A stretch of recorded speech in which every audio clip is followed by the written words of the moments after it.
Hello from the small window on your screen. This is Adam Turtletaub from the Healthcare Compliance Association. Joining me on the large window is Iliana Peters, who is a senior legal advisor for HIPAA Compliance and Enforcement at the HHS Office of Civil Rights. She'll be speaking at the Compliance Institute, which will be taking place in Las Vegas from April 17th through 20th. Iliana, thank you for joining us today. Thanks for having me, Adam. So let's just dive right in. What are some of the enforcement issues that you'll be talking about during your session at the Compliance Institute? Yeah, it's a great question, and it's a question that we get often from both HIPAA covered entities and from their business associates alike. It's a question that we talk about at many of our public speaking events, not only myself, but also others of my team. And it really is the same issues, unfortunately, that we've been seeing in the history of our compliance program. And those are things from a security rule perspective, for example, like risk analysis and the lack of comprehensive enterprise-wide risk analyses by both HIPAA covered entities and business associates. They just really don't do a good job of assessing the risks to all of the electronic protected health information in their enterprise. And as a result, and correspondingly, then we have a problem with risk management under the security rule as well. And these entities don't, as they don't know what the real risks to their data are, then they don't do a good job of addressing and implementing appropriate safeguards to those risks. So risk analysis and risk management, we continue to see.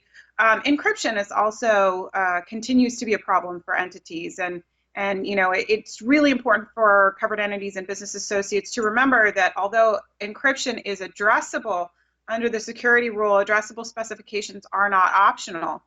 They're really the baseline, and we would expect the HIPAA covered entities and business associates to implement encryption to their data unless there is a really good reason not to, and in association with reasonable compensating controls to that data.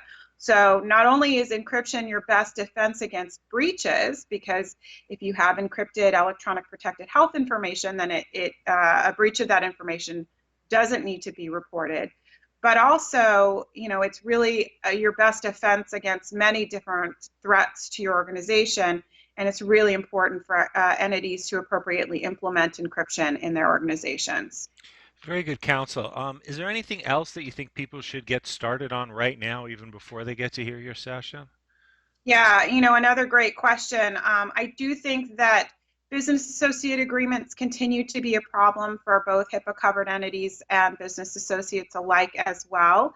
In many cases, the business associate agreement is either non-existent or it's insufficient for many reasons. And particularly in cases of breach, these issues come up.